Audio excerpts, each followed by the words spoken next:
yetkililer sözde Çin milleti bilincinin Doğu Türkistan'da yaygınlaştırılmasına ve dış propagandaların daha da güçlenmesine vurgu yaptı.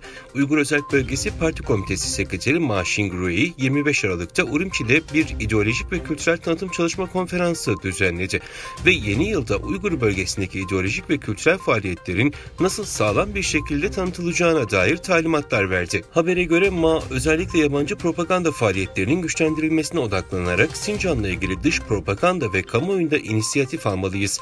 Konu dizilimini güçlendirmek, inisiyatifi ele almak, iletişim kanallarını genişletmek gerekiyor ifadelerini kullandı. Çin hükümeti 2017'den bu yana Uygurlara yönelik baskılarını yoğunlaştırdı.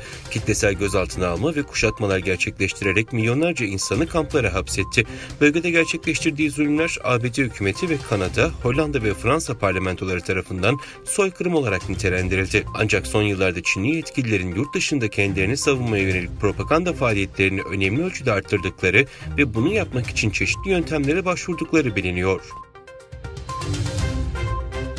Çin yönetiminin yurt dışındaki varlıklarını ve sermayesini korumak için özel askeri şirket kuracağı öğrenildi. Hong Kong merkezli South China Morning Post'un 25 Aralık 2023 tarihinde aktardığına göre Çin, dünyanın farklı bölgelerindeki projelerinin güvenliğini sağlamak için kendi özel askeri şirketini oluşturuyor. Çin'in özel askeri şirket kuracağı bölgeler ise Batı Asya, Afrika ve Latin Amerika olarak belirtiliyor. Çin Devlet Başkanı Xi Jinping, Tayvan adasının Çin'den herhangi bir şekilde ayrılmasını kararlılıkla önleme vaadinde bulundu. Pekin yönetimi demokratik yönetim şekline sahip Tayvan'ı kendi toprağı olarak görüyor ve adanın Çin'in bir parçası olduğunu savunuyor.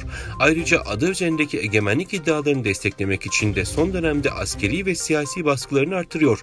Çin Komünist Partisi ve Çin Halk Cumhuriyeti'nin kurucu lideri olan Mao Zedong'un doğumunun 130. yıl dönümü anısında düzenlenen bir sempozyumda konuşan Xi, Anavatanın yeniden birleşmesine yönelik karşı konulamaz bir eğilim olduğunu dile getirdi.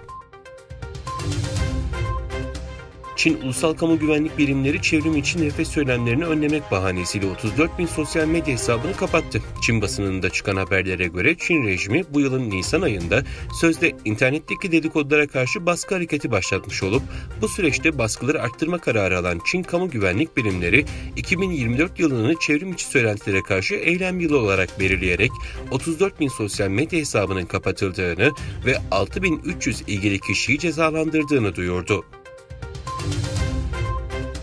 Rusya Devlet Başkanı Vladimir Putin'in sağlığına ilişkin iddialar Kremlin tarafından yalanlandı. Kremlin'den yapılan açıklamada Devlet Başkanı Vladimir Putin'in hasta olduğu yönündeki haberler yalanlandı ve halkın önünde kendisini korumak için dublör kullandığı yönündeki söylentilerin gülünç olduğu belirtildi. Kremlin sözcüsü Dmitri Peskov, Putin'in pazar akşamı ciddi bir sağlık sorunu yaşadığına dair bazı batılı medya kanallarının kaynaksız dedikodular yaydığını söyledi ve bunun bir kara propaganda olarak nitelendirdi. Gazze'deki Sağlık Bakanlığı, İsrail'in 7 Ekim'den bu yana sürdürdüğü saldırılarda öldürülen Filistinlilerin sayısının son 24 saatte 195 artarak 21.110'a çıktığını duyurdu.